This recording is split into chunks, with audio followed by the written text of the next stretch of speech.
श्री शिवाय नमस्ते मैम आप सभी को। आज एक गुरुजी ने, प्रदीप मिश्रा जी ने हम सबको एक सरप्राइज़ दे दिया है। आज से सीहोर में श्री कांवड़ शिव महापुराण कथा जो है शुरू हो गई है, जिसके बारे में आज मैं आपको बताने जा रही हूँ कि आज गुरुजी ने क्या क्या बताया कथा में। यह जो कथा है ये 3 अगस्त से 7 अगस्त तक चलेगी और आज कथा का पहला दिन था। तो गुरुजी ने सबसे पहली जानकारी दी है कथा में कि जितनी आप साफ़ सफाई करें मंदिर की उतना अच्छा होता है। जितनी आप साफ़ सफाई करेंगे तो आपकी जो एंट्री है वो भगवान जी के खाते में, भोलेनाथ के खाते में हो जाती है और उन्हें पता चल जाता है कि यह रोज़ मेरे मंदिर की साफ़ सफाई करता है, झाड़ू लगाता है, पोछा लगाता है और लोटा भरकर जल चढ़ाता है। तो उससे जो है वो आपको तनख्वाह देने लग जाते हैं, मतलब कि आपके जो जीवन में है अच्छी अच्छी चीज़ें, अच्छी अच्छी व्यवहार आपके जीवन में उतार देते हैं, आपकी लाइफ को बहुत ही अच्छा बना देते हैं। उसके बाद गुरुजी ने बताया है अपने एक भक्त के बारे में, जो प्रथमेश नाम का भक्त है, उसी की उन्होंने कांवड़ से रिलेटेड कथा बताई है। गुरुजी कहते हैं कि इस कथा में वह जो भी जानकारी देंगे वह कांवड़ से रिलेटेड होगी, सारी कांवड़ के बारे में रिलेटेड होगी कि कांवड़ ले जाने से क्या मिलता है, कांवड़ कैसे ले जानी चाहिए।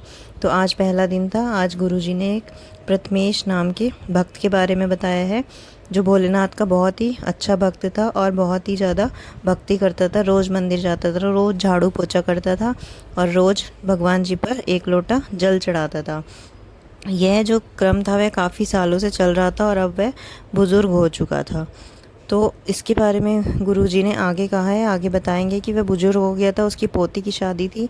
तो उसके घर वालों ने कहा कि अब तो मंदिर नहीं जा सकते जब तक शादी नहीं हो जाती।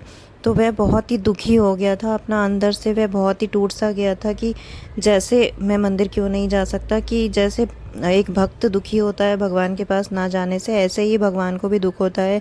ऐसा गुरुजी ने बताया है इस कथा में कि यदि हम नहीं जा पाते हैं मंदिर तो भगवान भी हमारा इंतज़ार करते हैं कि आज मेरा वो वाला भक्त नहीं आया है।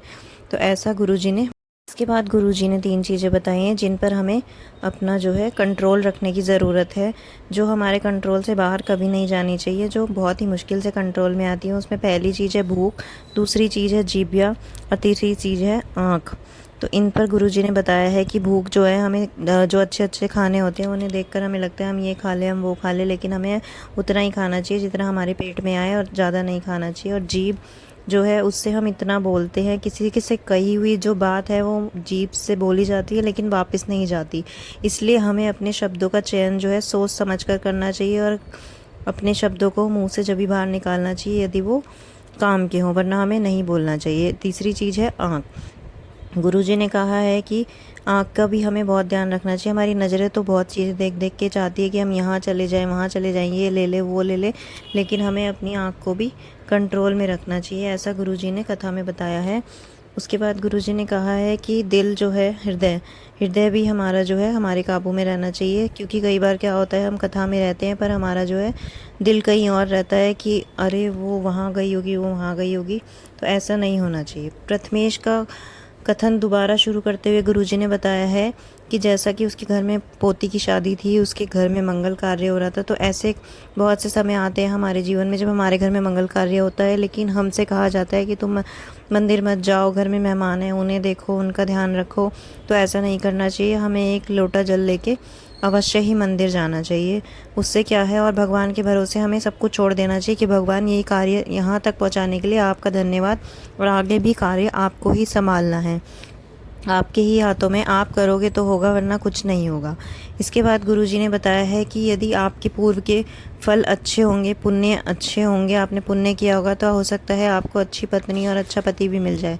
पर यदि हमारे जो पूर्व के कर्म हैं वो हमने अच्छे नहीं किए, हमारे बुरे कर्म हैं, तो हो सकता है हमें अच्छी पत्नी, अच्छा पति कोई ना मिले और संतान भी अच्छी ना मिले। ये सब हमारे जो है पुनर्जन्म के पाप और पुण्य पर निर्भर करता है। इसके बाद गुरुजी ने बताया है कि चतुर्मास में हमें जप, तप और पूजा का फल जो है 1000 गुना ज़्यादा मिलता है। इसलिए आप रोज़ ही माला जप करिए, रोज़ ही श्री शिवाय नमस्तुभ्यम का जप करिए और बहुत सारे जो हैं पुण्य कमाइए।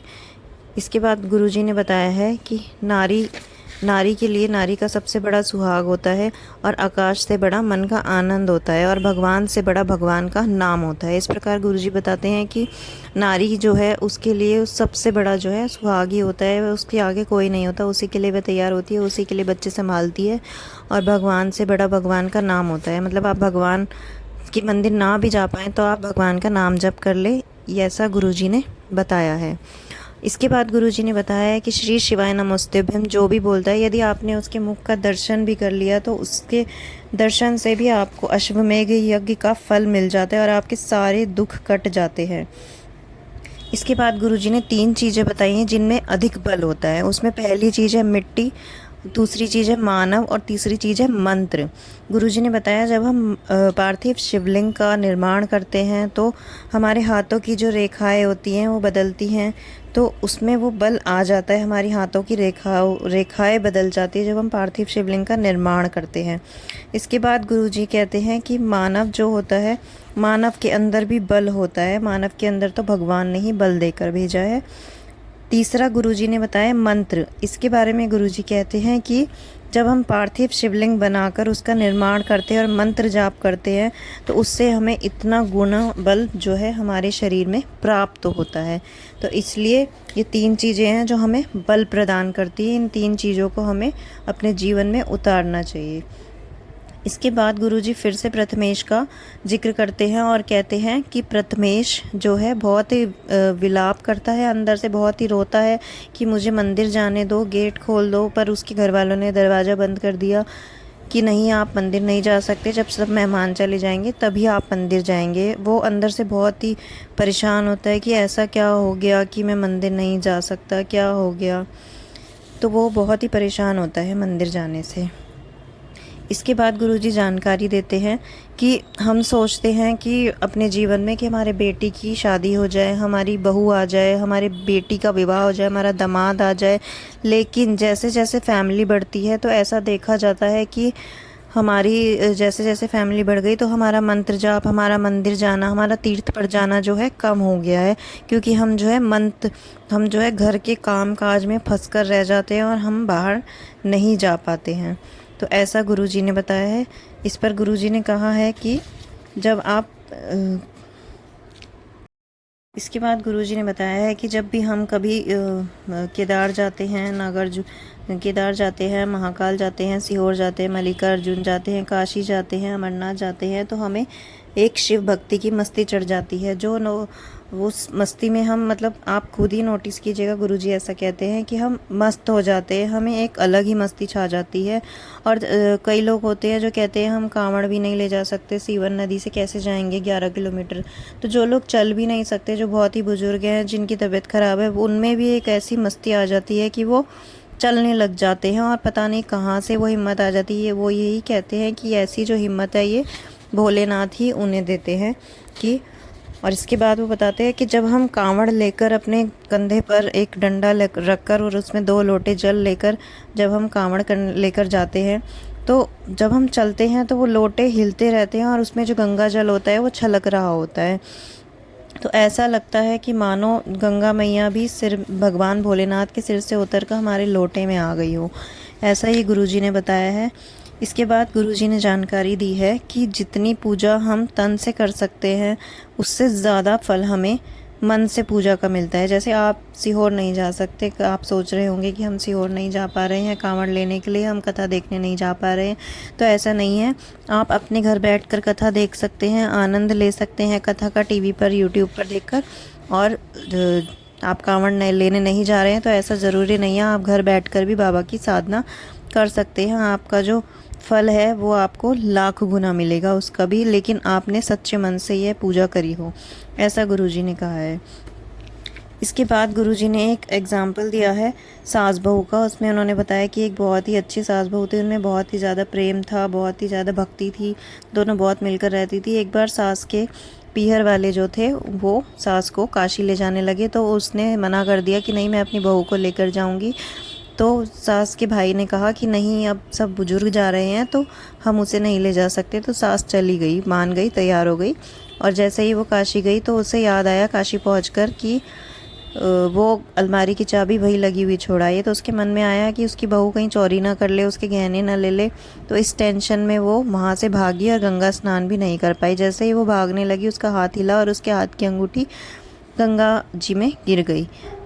दूसरी तरफ यहाँ उसकी बहू ने सोचा कि मम्मी तो गई नहीं, मम्मी तो चली गई हैं लेकिन मैं नहीं जा पाई हूँ, तो मैं क्या करती हूँ गंगा जल भगोने में डालकर उसमें ही नहा लेती हूँ। तो वो जो है एक बड़े बर्तन में गंगा जल डालकर और वो बोलती है कि मुझे काशी में नहाने का फल भोलेनाथ यहीं दे दो। और वो उस बड़े जो टब वगैरह होता है उसके अंदर डुबकी लगाना शुरू कर देती है, और जो अंगूठी उसकी सास की गिरी होती है वो उस टब में उसके पास आके गिर जाती है। अब ये भी एक करामात है। तो इस पर जब सास घर आती है तो वो देखती है कि ये अंगूठी तेरे पास कहाँ से है। तो वो कहती है कि मैंने ऐसे ऐसे किया था तो ये अंगूठी मेरे पास आ गई। तब सास बोलती है कि ये तभी कहा जाता है कि मन से करी गई पूजा जो होती है वही सच्ची होती है।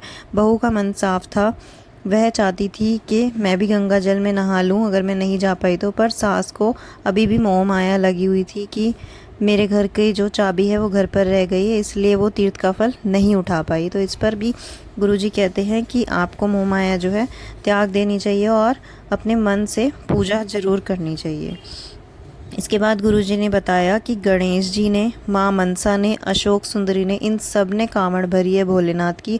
और यहाँ तक कि माता पार्वती ने भी भोलेनाथ की कांवड़ भरी है। जब वो कुमारावस्था में थी तभी उन्होंने नारद जी से पूछा और कांवड़ भरी भोलेनाथ की कि मुझे भोलेनाथ मिल जाए, मुझे मेरे प्रिय मिल जाए। उसके बाद शादी के बाद वह उन पर 2 लोटे जल चढ़ाती थी, लेकिन शादी से पहले उन्होंने कांवड़ भरी थी। इसके बाद गुरुजी ने 2 उपाय बताए हैं कनेर के पुष्प के, जो आपको सावन के महीने में ही करने हैं। यदि आपका कोई केस या कोई फाइल जो है अटकी हुई है काफ़ी समय से, तो उसके लिए आपको ये उपाय करना है। आपको 5 दुर्बा लेनी है, 5 बेलपत्र लेने हैं और 1 कनेर का फूल लेना है। इन तीनों को ले जाकर आपको शिवालय में, शिव मंदिर में जाकर शिवलिंग के ऊपर चढ़ा देना है और उसके ऊपर आपको 2 लोटा जल चढ़ाना है। तो आप ऐसा करते रहिए। जैसे ही आपके 6-7 महीने निकलेंगे, 6-7 महीने बाद आपकी वो फाइल जो है क्लियर हो जाएगी और यदि कोई आपका केस फंसा हुआ है वो भी ठीक हो जाएगा। इसके बाद गुरुजी ने दूसरा उपाय एक और बताया है। यदि आपकी कोई फंसी हुई प्रॉपर्टी है जो आपको नहीं दे रहा है, तो उसके लिए भी आपको सावन में एक उपाय करना है। वो उपाय है कनेर के फूल का। इसमें रवि प्रदोष रविवार के दिन करना है आपको, सोमवार के दिन करना है और मंगलवार के दिन। रविवार के दिन आपको 1 कनेर का फूल और 1 बेलपत्र ले जानी है, उसे शिवलिंग पर समर्पित करना है। सोमवार के दिन आपको 2 कनेर के फूल और 1 बेलपत्र ले जानी है, उसे शिवलिंग पर समर्पित करना है। मंगलवार के दिन आपको 3 कनेर के फूल और 1 बेलपत्र ले जानी है, उसे आपको शिवलिंग पर समर्पित करना है। भोलेनाथ ऐसी माया रचेंगे कि आपकी जो फंसी हुई प्रॉपर्टी है, जो नहीं देना चाहता, वो खुद आकर आपको बोलेगा कि मैं ये प्रॉपर्टी तुम्हें देना चाहता हूँ। उसका मन अपने आप बदल देंगे भोलेनाथ ऐसी कृपा करते हुए। तो चलिए अब आपसे विदा लेते हैं, कल मिलते हैं दूसरे दिन की कथा में। कथा अच्छी लगी हो और आपको मेरी वीडियो इन्फॉर्मेटिव लगी हो तो प्लीज़ सब्सक्राइब एंड लाइक करें एंड कमेंट करके बताएं कि और क्या चेंजेस करने चाहिए मुझे। श्री शिवाय नमस्तुभ्यं।